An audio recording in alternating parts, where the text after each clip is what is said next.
Hey guys, AuspiciousAussie here, and welcome to episode 9 of my Orlando City series, Building a Dynasty for Football Manager 2015. So, yeah, as you can see, we're currently first in our conference, not to mention first overall in the Supporters Shield. And if I go some way back in our inbox, we actually won the Supporters Shield with our second last game to go. It was against FC Dallas. And there we go, right there. Orlando City win Supporters Shield. And yeah, we have, in our second season, won the, normal season EPL type, league table, if you will. Um, and I think that it's pretty amazing. It is. I never actually thought that we would do this well. I kind of envisioned us making the playoffs. And yeah, maybe having a go in the playoffs, but we've won the Supporter Shield, and I'm pretty sure that does mean that we will go into the North American Champions League next season, which is pretty crazy as well, to think that Orlando City, in their third season in the MLS, will also be competing in the CONCACAF, the CONCACAF Champions League. Anyway, we'll get into the fixtures first of all before we try out for revenge against Chicago Fire, who, of course, if you remember from last season, beat us on the final day like this and made us miss out on that wild card playoff spot in our very first season in the MLS. So, going to the fixtures, the last episode was, of course, the loss to New York Red Bulls. Absolutely horrible game. I was constantly complaining, but for good reason. As you can see, picked up 5 injuries in that game alone, which is just ridiculous. We then bounced back with a draw against Los Angeles Galaxy at home as well. They opened the scoring through Aro, and then Chacon got us back on level terms and picked up a Man of the Match award as well. We then beat Houston 2-1. Pretty impressive result. Not by the goals we scored though, of course, because we didn't actually score any. Both of their players scored own goals. Martinez got Man of the Match, which is awesome to see. I've got to say, making the decision to play him this season has just completely transformed the club, and I definitely think he's going to be our goalkeeper, the franchise goalkeeper that we keep around for a number of years. He could play for the next 10 seasons here, which is, I wouldn't be surprised if I keep him around for that long, to be honest, unless out of nowhere we get some amazing, youth goalkeeper prospect. Anyway, the next game was a 1-0 victory over DC United. Chris Tierney on the 60th minute. Zat Knight picked up Man of the Match in defence, and we kept a nice little clean sheet there. We then went to Canada, could only manage a 1-1 draw with Montreal Impact. Piatti opened the scoring. We then got 1-1, or we then equalised through an own goal through Camara. Talbot also got sent off, but we couldn't capitalise too much. Chris Tierney got Man of the Match at left back as well, with a nice little assist, I think. Oh no, it might not have been an assist. I'm not too sure what it was. Anyway, good defensive display perhaps. We then beat New York City FC 2-1 at home. Ikapara and Hernandez on the score sheet for us there. Alan Minero got one back for them, but Apara picked up Man of the Match again. And they only had one shot on target. The next game was a boring 0-0 drub match against Columbus Crew.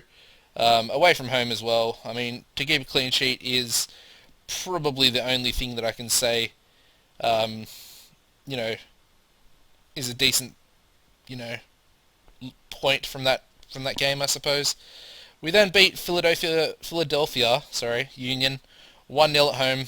Alexander penalty, and the new boy, I'll show you him in a minute, Ibrahim Diallo, new left back, getting a Man of the Match performance in, I think it was his it might have been his 4th game for the club. Pretty impressive nonetheless. We then lost to the New England Revolution. Sean Kennedy, a drafty centre-back, managed to get their goal for them. Also picked up Man of the Match, so he must have played pretty well in defence as well, as he got an 8.5. Colorado Rapids could only manage a 1-1 draw at home. Carlos Rivas scored our goal, and Victor Oloa scored theirs. Alexander with an 8.8 and a Man of the Match as well. Very impressive to see. We then versed Philadelphia once again, beat them 2-0 away from home. Nice little result here. Kaka finally getting on the score sheet after so long, and Apara on the score sheet once again from a corner. And as you can see, my two big boys in defence, Zat Knight and Apara, picking up very good ratings there. Savidra got man of the match with a 9.0, and yeah, he's played out of his skin as well. He's pretty much the first name on the team sheet these days, which is, you know, something to say when you've got players like Kaka, Kalaba, yeah, I guess the two centre-backs are as well, when they're fit. And yeah, something else to mention, Breck Shea has also picked up another injury, along with Apara. So, as you can see, Breck Shea is doubtful for this game, Apara is out for this game. I think we get a week off with the wildcard playoffs before the other playoffs start. Of course, I'll be live commenting those as well, so make sure you tune into the next episode, which will be the playoff games. And the final game we played was against FC Dallas. As you can see, Alan Simpson, put him back in the starting lineup, does not disappoint with the opening goal, really. And then Carlos Rivas, 2 minutes later, gave us the 2-0 lead. Good to see Kalaba finally pick up a Man of the Match award. I dropped him back to the roaming playmaker position, moved Savidra over, which is pretty much why he didn't play as well. I see Savidra as more of a roaming playmaker. I just wanted to get Kalaba a bit more match fit going into these playoffs, because he is one of our designated players on 14,500 a week, and we don't really play him all that often. So yeah, I think he also came back from international duty as well, which is interesting. Yeah, so into the transfers, of course I mentioned the new boy. We actually got two new players in. The first of all was Diallo. Of course I mentioned him. We brought him in from ASEC Mimosa in the Ivory Coast for 220,000. As you can see, 18 years old, 19 determination, got the good physicals, well, the good pace for a fullback, absolutely immense defensive stats, and yeah, he's lacking going forward, but you know, he's 18 years old. And if you see his reports, he is 3.5-star current ability with 4-star potential, and of course the 5th star is blacked out, so he could become a 5-star potential player. The only con is he doesn't enjoy big matches and he's susceptible to injuries. He's actually a star player for most MLS sides, which is pretty crazy for his current ability. And yeah, he's pretty much got everything else that's fairly good as far as a fullback goes. I considered converting him to a centre-back because he does have, you know, half-decent stats, well, technical stats for a centre-back. But then you have to look at his height, 172 centimetres. Doesn't have the jumping, doesn't have the strength either. And yeah, his concentration and composure is a bit low as well. And the other player I brought in was Joe Anderson from Basel. An American regen popped up over in Basel, which is in Switzerland, I believe. And again, he's very good as well.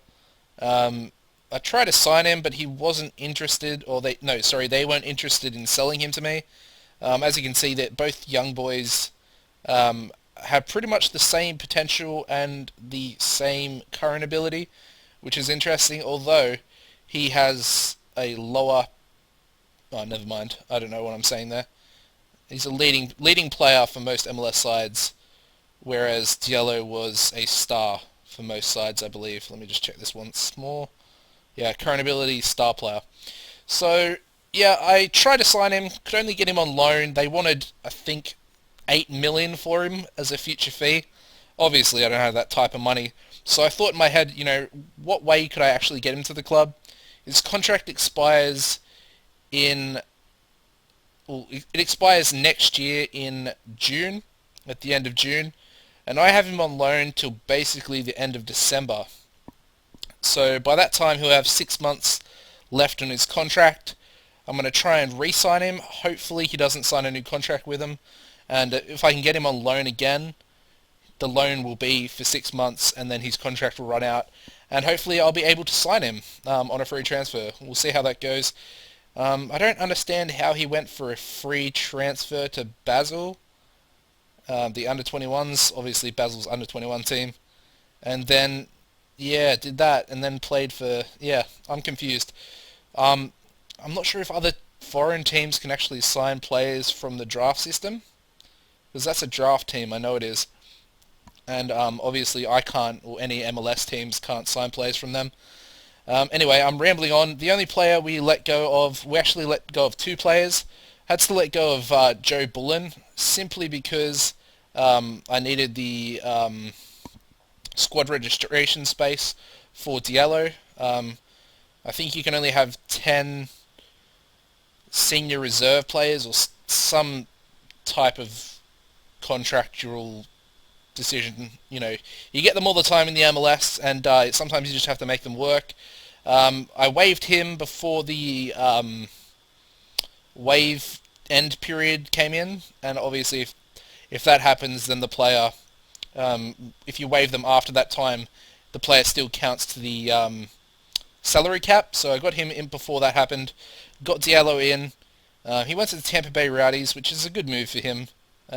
He's actually got half decent potential, as you can see. Current ability is very low, and he's got 3.5 star potential, which is pretty good. He's got potential to be a star striker in the future, which I didn't really realize until I'd actually released him. But anyway, and the other player was Chris Tierney. We sold him to Nordsjælland in Denmark. Yes, Denmark. And yeah, we got a pretty decent fee for him. I was going to keep him and try and convert him to a central midfielder, because he's pretty decent. He's actually played there before. But then they came in with that offer for him, and it was 350k. And I thought, that's pretty good for a player that's 30. And I'm bringing these two other boys in. I mean, his fee basically paid for Diallo plus, 130,000. So that was a pretty good move by me, and I'm happy with that. Anyways, I've been rambling on for so long. Let's just hurry up and get into this match. As you can see, we've never actually beaten Chicago Fire before. How ridiculous is that?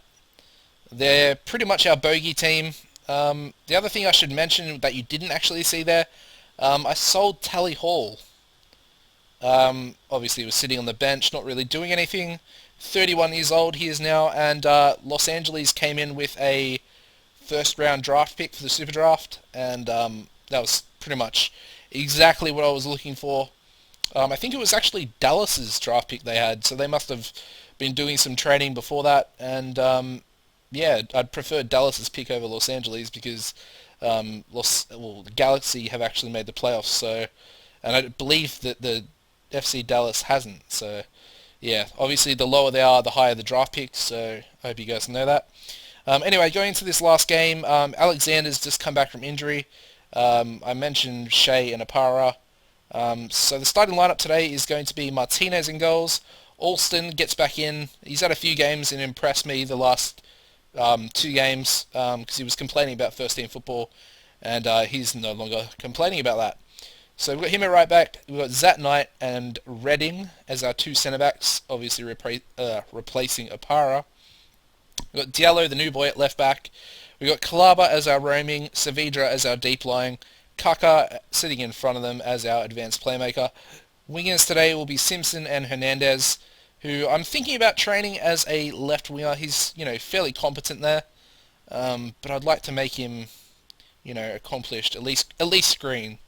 And I think that'd be a nice little way to cover Breck Shea's injury proneness. And we got Rivas up front.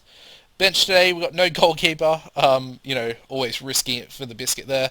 We've got Ayala, Ramos, Akugo, Anderson, Chacon, Alexander, and Laren. And yeah, let's do this. Try and get some revenge from last season. Obviously, they fancy us. I mean, Chicago are currently coming 17th and 8th in our conference, so they're having quite the shit season, and definitely looking to pile on a bit more. Let's go. I'm going to say carry on from the last game. Let's really get the boys fired up for this one. I really want to, get our first win over Chicago here. Let's do this. Okay. Looking for a big game from Diallo. I really want him to, play as much as he can.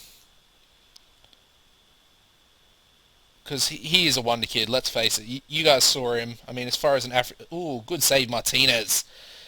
Yeah, as far as an African regen goes, he is quality. He really is. And I'm just so happy that we managed to sign him. Good clearance by Kaka there.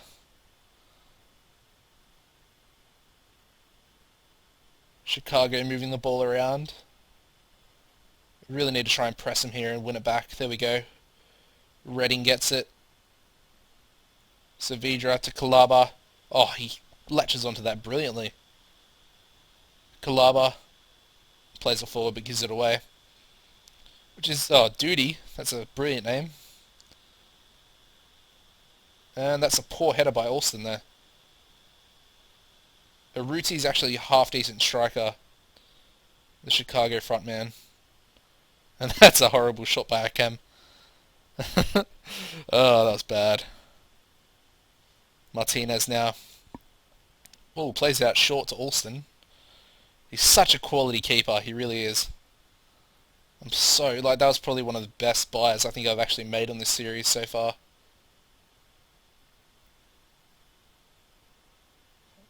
Oh! Did that just happen? Rivas just scored with a falcon. Goalkeeper just booted it into his head, and it rebounds and goes into the goal. I cannot believe that just happened. That shit never happens to me. I'm actually in disbelief. Just going to take a sip of water here as well, because I've been rambling on so much.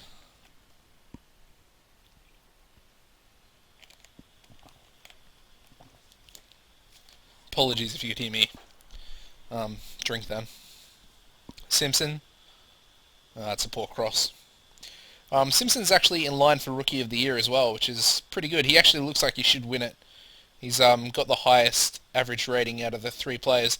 I think the other player, or one of the other players, is actually Ayala, the central attacking mid that we have. And I thought they were about to score there.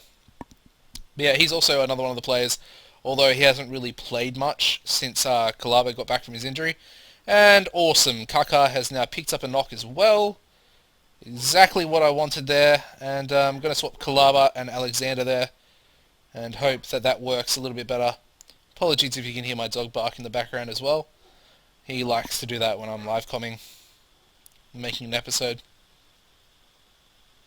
So yeah, that's pretty much half time there, and we're 1-0 to the good, which is not really something that's happened too often before against Chicago, so I'll take that. I'll try and get the boys to continue to get them motivated and fired up, because I just want the win so bad. I was so devastated last season when we didn't make it to that wild card.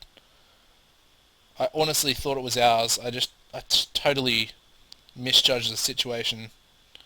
Another thing I want to mention is I'm so close to re-signing Zat Knight. His contract runs out at the end of the season, and he's 35. Stats are starting to decrease a little bit, but I'm just so tempted to give him another 1 year on his contract. He's just such a beast in that defense. He's so solid. We're going to make a sub here. Yeah, we'll bring Chacon on. Oh, no we won't. Oh, I don't know what to do. We'll bring a Kugo on, actually. Yeah, we'll do that. A Kugo on, we'll get Saavedra off. I want to keep Simpson on there just in case, he can get a bit of a better match rating. I'm just going to... Whoops, wrong one. I'm just going to encourage the boys here. Where's encourage? Oh, that's concentrate. We'll do concentrate anyway. Oh! Oh, how did that not go in? How did that not go in? That was really, really close. Hernandez, shoot! Oh, what a goal! Is that his first goal? Oh, it's his second. I thought that might have been his first goal of the season there. But that was a good shot off the crossbar. Playing left wing as well today. Quite impressive. I think I'll definitely start training him as a left winger. Or a left attacking midfielder. And yeah, we've done it, boys. We've got the victory over Chicago. We have avenged our loss for last season. And that puts us on 70 points in the Eastern Conference, which is massive. And Toronto get a playoff spot. Kaka, 5 days, thank God. I thought that was going to be a lot worse. Okay, well that's going to be it for this episode, guys. I hope you guys join me back for the playoff, which will be the next game in the next episode. The playoffs actually are over 2 legs, so I'm going to put the 2 legs into one episode for you guys. Obviously, I'm going to cut out the middle bit so you guys don't have to watch me advance, the couple of days in between games. And yeah, hopefully you guys have enjoyed this series so far. I've got to say, like, I'm actually enjoying it so much. Obviously, I'm doing well, which is probably the reason why I'm enjoying it so much. But it is the MLS. It's something different. I would really recommend you guys giving it a try. If I had to recommend you a team, at the moment it would probably be New York. I think in real life they're also doing quite badly after Henri left.